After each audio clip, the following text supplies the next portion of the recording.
എനിക്കിനി നിങ്ങളോട് പറയാനായിട്ടുള്ളത്, നിങ്ങളിൽ ഒരു പക്ഷേ ഒത്തിരി ആഗ്രഹം ഉണ്ടായിരിക്കും നിങ്ങൾക്ക് ഈശോയെക്കുറിച്ച് പറയാനും യേശുവിൻ്റെ വചനങ്ങൾ കേൾക്കാനും അതുപോലെ തന്നെ കുറേ നന്മ പ്രവർത്തികൾ ചെയ്യാനും അങ്ങനെയൊക്കെ ഒത്തിരി ആഗ്രഹങ്ങളും സ്വപ്നങ്ങളൊക്കെ നിങ്ങൾക്കുണ്ടായിരിക്കും അല്ലേ.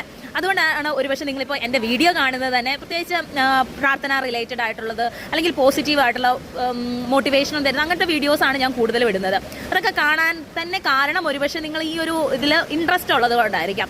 പക്ഷേ ചില സമയങ്ങളിലൊക്കെ ചില കാര്യങ്ങളൊക്കെ നിങ്ങളെ പിടിച്ചു നിർത്തുന്നുണ്ടായിരിക്കും ഇത് ചെയ്യാനായിട്ട്. ഒരുപക്ഷെ നിങ്ങളുടെ മനസ്സിലേക്ക് പോകുന്ന ഒരു കാര്യമായിരിക്കാം, ഞാൻ ഇതൊക്കെ ചെയ്യാനുള്ള യോഗ്യത എനിക്കുണ്ടോ, അല്ലെങ്കിൽ ഞാനായിരിക്കുന്ന എൻ്റെ കുടുംബത്തിൽ അല്ലെങ്കിൽ എൻ്റെ ചുറ്റുമുള്ളവർ അല്ലെ എൻ്റെ നാട്ടുകാരുടെ ഇടയിൽ തന്നെ അല്ലെ എൻ്റെ ബന്ധുക്കളുടെ ഇടയിൽ തന്നെ എനിക്ക് പലപ്പോഴും പല കാര്യങ്ങളും ചെയ്യാനുണ്ട്, പക്ഷെ എനിക്ക് ചെയ്യാൻ സാധിക്കുന്നില്ല. അപ്പം ഞാൻ ഇങ്ങനെയൊക്കെ ചെയ്യുന്നത് ശരിയാണോ, അല്ലെങ്കിൽ അങ്ങനെയൊക്കെയുള്ള കാര്യങ്ങൾ നമ്മളെ ഒരുപക്ഷെ പുറകോട്ട് വലിക്കുന്നുണ്ടായിരിക്കും അല്ലേ. അങ്ങനെയുള്ളവരോടാണ് എനിക്കിന്ന് പറയാനുള്ളത്.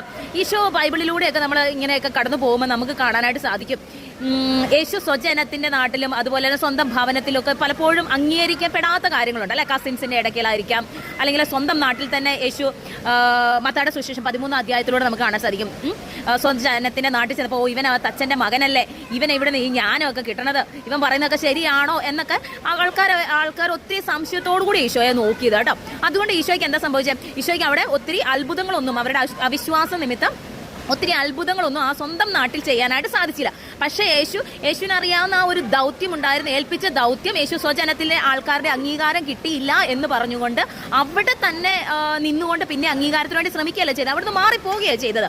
അതുപോലെ തന്നെ മത്തായിയുടെ സുവിശേഷം 10 അധ്യായത്തിൽ 14 തിരുവചനം തോന്നുന്നു, അതിൻ്റെ അപ്പസ്തോലന്മാരെ അയക്കുന്നുണ്ട് ഈശോ, ശിഷ്യന്മാരെ പല സ്ഥലങ്ങളിലേക്ക്. അപ്പോൾ അയക്കുന്ന സമയത്ത് ശിഷ്യന്മാരോട് പറയുന്നത് ഇതാണ്, നിങ്ങൾ ചെല്ലുന്ന സ്ഥലത്തിൽ സമാധാനം പറയുകയും അവിടെ നിങ്ങളെ സ്വീകരിക്കുന്നില്ലെങ്കിൽ അവിടുന്ന് ഉള്ള പൊടി വരെ തട്ടിയിട്ടിട്ട് പോകാനാണ് പറയുന്നത്.